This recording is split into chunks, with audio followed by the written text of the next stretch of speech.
જય શ્રી કૃષ્ણ, જય સ્વામિનારાયણ। તો આજે આપણે એક શાક માટે ગલકા અને સેવ ગલકાનું શાક બનાવશું। એના માટે મેં 1 નંગ ગલકું લીધું છે, તેલ છે, ટામેટું છે, સેવ છે, કોથમીર છે, ખાંડ છે અને મીઠું છે, રૂટિંગ મસાલા। સૌપ્રથમ આપણે તેલ લઈશું। તેલ ગરમ થઈ ગયું છે, આપણે રાઈ જીરું લઈશું, હિંગ લઈશું, સમારેલા ગલકા છે એ લઈ લઈશું। આપણે લઈશું થોડી હળદર લઈશું અને અડધી ચમચી ખાંડ છે, મિક્સ કરીને 2 મિનિટ આપણે તળવા દઈશું। હવે આપણે ગલકા સરસ ચડી ગયા છે, તો એની અંદર આપણે મસાલા કરી લઈશું। 1 ચમચી લાલ મરચું પાવડર છે, 1 ચમચી ધાણા જીરું પાવડર છે અને સાથે આપણે ટામેટાં લઈ લઈશું 2 નંગ।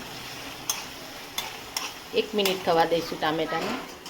હવે આપણે ટામેટું પણ થોડું ચડી ગયું છે, એની અંદર આપણે આ જ ગરમ પાણી લઈ લઈશું થોડું અને 1 મિનિટ માટે આપણે રહેવા દઈશું।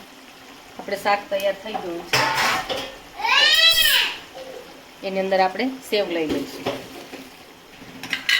અને થોડી કોથમીર લઈ લઈશું। ગેસ બંધ કરી દઈશું। તો તૈયાર છે આપણું સેવ ગલકા ટમેટાનું શાક।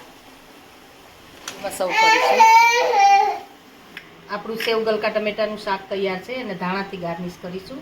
તો તમને એકવાર ચોક્કસ ટ્રાય કરજો, રોટલી ભાખરી સાથે ખૂબ સરસ લાગે છે। તમને અમારો વિડીયો ગમે તો લાઈક, શેર અને સબસ્ક્રાઈબ કરવાનું ભૂલતા નહીં।